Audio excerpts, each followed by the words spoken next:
masih dikejar juga oleh kelompok yang lain. Isa yang berusia 3 hari sudah berbicara. Aku adalah hamba Allah yang keluar dari firman Allah. Jadi itu untuk Maria. Jadi sesungguhnya banyak orang yang tidak paham dengan agamanya. Nah kalau santrinya tuh ada yang Kristen, Katolik, Konghucu, Hindu, Buddha, itu belajarnya seperti apa? Belajar hidup saja. Apa jeleknya ketika kita mempelajari Kristen, mempelajari Injil? Apa jeleknya kita mempelajari Taurat? Apa jeleknya kita mempelajari Hindu dan Buddha?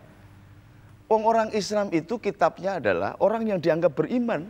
Menurut versi Islam adalah amantu billahi, percaya kepada Allah. Wa malaikatihi, percaya kepada malaikat. Wa kutubihi, jelas kitabnya itu disebutkan kitab 4. Taurat, Zabur, Injil, Al-Quran. Nah kalau kita mempelajari bagaimana? Ya harus dong. Sama halnya mereka juga harus mempelajari. Sekurang-kurangnya supaya tahu bahwa kitabnya itu yang dari Allah, dari langit itu begitu. Wong ini yang namanya Kristen, Katolik, Yahudi kan agama samawi, agama langit, agama Ibrahimiyah. Nah kan bagaimana dia bisa mengklaim bahwa agama Katolik atau Yahudi atau Islam disediakan surga oleh Allah. Kalau diri keturunannya sendiri aja nggak bisa rukun, bagaimana surga itu tempatnya orang yang berdamai? Orang yang mensucikan ke Allah. Kalau di dunia mereka tidak bisa rukun, mana mungkin Allah menyediakan surga untuk orang Kristen, Katolik, orang Islam? Nggak mungkin dong. Saya punya anak nih, 1, 2, 3. Sampai nggak rukun terus. Sampai sing nakal terus. Nakali adik-adiknya. Saya marah pasti. Sekurang-kurangnya tak tempeleng kan gitu. Sayangi dong adiknya. Hormati dong kakaknya. Kayak kan mesti begitu. Nggak mungkin Allah membiarkan saja. Nah kita ini, saya sampean kenapa punya ketertarikan untuk begitu, itu bagian di antara skenario Allah untuk menjabarkan agama itu dengan cara damai. La ikraha fiddin, tidak ada paksaan dalam agama. Semua agama itu Islam. Semua agama itu Islam. Allahu Rabbuna wa Rabbukum, lana a'maluna walakum a'malukum, itu Quran itu. Aku ini Allah, Yahweh, ilah. Tuhanmu dan Tuhan mereka.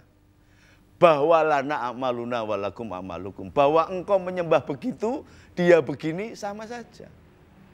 Maka suatu saat itu di dalam satu kisah perjalanan Nabiullah Musa berjalan, ada orang yang menyembahnya itu begini. Ya Tuhan, kalau seandainya engkau ada di hadapanku, akan aku rapikan kumismu, aku potong kukumu, aku cukur rambutmu. Bahkan engkau capek ngurus umat dan alam semesta ini, tak pijiti tubuhmu. Musa dengar begitu marah mau ditendang. Kemudian diingatkan oleh Jibril, jangan, risalahmu, agamamu belum sampai ke mereka. Dan Allah tahu mereka beribadah begitu, caranya begitu. Jangan dilarang. Karena Allah la tudrikuhul absaru wa huwa yudrikul absara wa huwal latiful khabir. Allah itu tahu kemerseking atine manusia. Dalam bahasa apapun, bahkan kemerseknya hati aja tahu. Kita batin apa aja Allah tahu. Jadi apalagi dengan bahasa dan ucapan, dan Allah sendiri kan yang mengajarkan kalam. Bentuk kalam yang menjadi manusia adalah Isa kan? Nah, iya Allah sendiri yang mengajarkan kalam. Terus di sini ada berapa santrinya, Gus?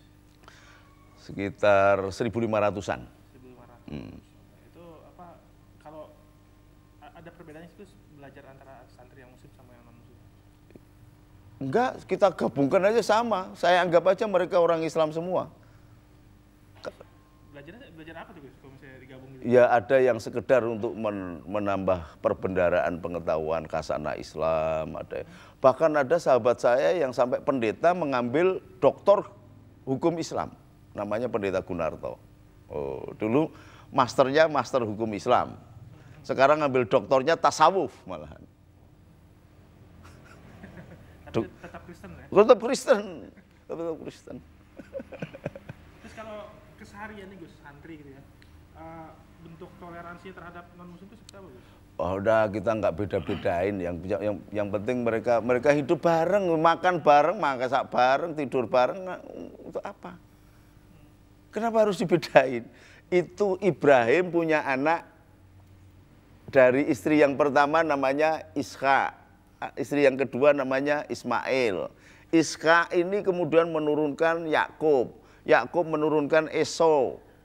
Dari Ishak ini menurunkan Esau dan Yakub. Ini menurunkan sampai ke Nabiullah Yusuf. Ini terus ke bawah sampai ke Musa. Sepupunya Ibrahim namanya Lut. Ini terus. Jadi semuanya saudara kok. Maka di dalam Al-Quran disebutkan semua nabi itu saudara. Dari bapak yang sama. Ibunya saja yang berbeda. Saudara. Kalau metode yang digunakan di pesantren ini, kita nggak pakai metode-metodean, jadi kita ngaji aja biar dia dengar. Kita membahas kitab tasawuf, kita membahas apa, mereka mendengar. Kalau ada yang bertanya silahkan bertanya, jawab biasa. Jadi tidak kemudian ditandai, oh ini Kristen, oh ini Islam, enggak. Mengalir aja. Tanpa ada maksud untuk menarik mereka gitu. Oh enggak, butuh apa? Al-Islamu ya'lu wa la yu'la alai. Islam itu akan jaya dan dijayakan oleh Allah. Wallahu darul Islam. Lah kalau pakai ditarik-tarik bagaimana, wong yang sudah Islam aja nggak pernah di rumah, itu yang gelandangan-gelandangan pinggir jalan ngemis-ngemis itu kan Islam semua. Buat apa? Yang jadi copet, yang jadi maling itu pada Islam semua, kita nggak bisa kober, malah mau menarik orang-orang baru yang sudah beragama diopeni orang. Itu apa?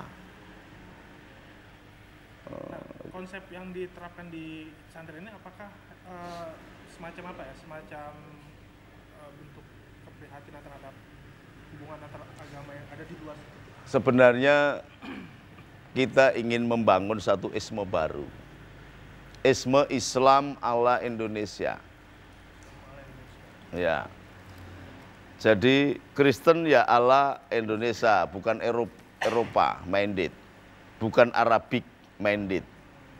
Gimana tuh Indonesia? Nah, ala Indonesia ya kehidupan Islam yang demikian ini, yang enak, bermula dari akar budayanya, saling tenggang tutur sapa, saling tegur sapa, saling bersaudara, tidak pernah ribut. Nah ini kan muncul setelah masuk paham Wahabi dari Mesir, masuk ke Medina, Medina masuk ke Indonesia, paham Wahabi itu. Nah itu yang bikin kacau. Maka muncul gerakan-gerakan kayak model FPI, kayak apa. Itu gerakan-gerakan Wahabi. Nah kalau konflik antar agama yang kerap terjadi di luar ini, kalau menurut Gusnya apa penyebabnya? Itu setting by design. Jadi karena pemerintah ini tidak mampu, maka dimunculkanlah keributan-keributan itu untuk menutup isu-isu kegagalan pemerintah. Sama sekali nggak ada. Coba tanya deh pendetanya sama kiainya, ada nggak yang perang? Nggak ada. Mereka ribut itu bukan masyarakat sekitar, didatangkan masyarakat dari luar untuk bikin keributan. Coba dilihat yang betul. Apa ada? Jadi memang ada satu kontraktor keributan, kontraktor teroris, kontraktor pemasang bom. Itu mah yang paham tentara sama polisi saja. Masa ada pesantren-pesantren bikin bom? Kalau teroris itu bagi pesantren jadi makanan sehari-hari. Terong diris-iris itu namanya teroris. Nggak ada orang yang mengaplikasikan kedamaian. Ada hadis yang mengatakan mangkana yu'minu billah wa bil yaumil akhir fal yukrim jarahu, tidak dianggap orang beriman kepada Allah dan dari akhir yang tidak cinta kepada tetangganya. Tetangga agama, tetangga rumah, tetangga kota, tetangga negara, tetangga. Di dalam Kristen juga malah disebutkan kitabnya di Matius 5, kalau enggak Matius 6. Kalau engkau mengaku tinggal di dalam terang tetapi engkau tidak mencintai saudaramu, sesungguhnya engkau tinggal di dalam gelap sampai sekarang. Lalu apa bedanya, yang mana yang beda? Yang jadi persoalan itu ketika kiainya dan pendetanya jadi maklar surga dan neraka, itu yang bikin ribut. Sesungguhnya agamanya itu Islam, semua Islam. Makanya gelarnya adalah juru selamat. gitu loh. Juru selamat itu bahasa Arabnya alaihi salam. Maka setiap nabi bergelar alaihi salam gitu loh. Sang juru selamat. Jadi nabi itu jumlahnya 319.000 nabi. Itu gelarnya alaihi salam, juru selamat.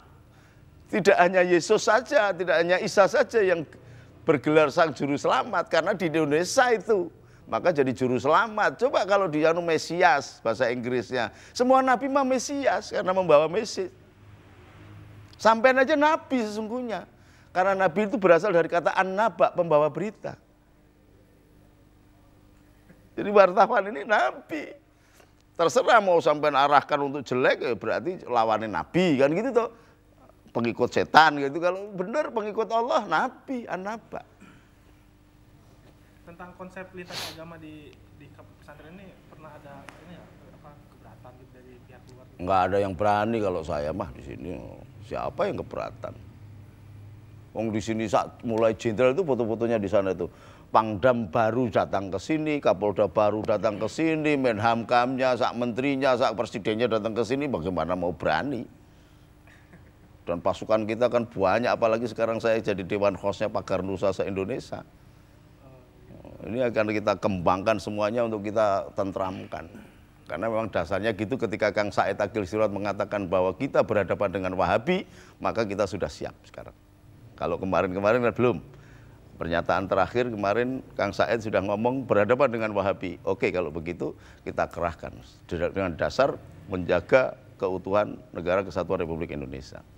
Maka siapapun elemen bangsa dari suku apapun, dari agama apapun, berhak tinggal dan dilindungi di negeri Indonesia sesuai dengan Undang-Undang Dasar 45.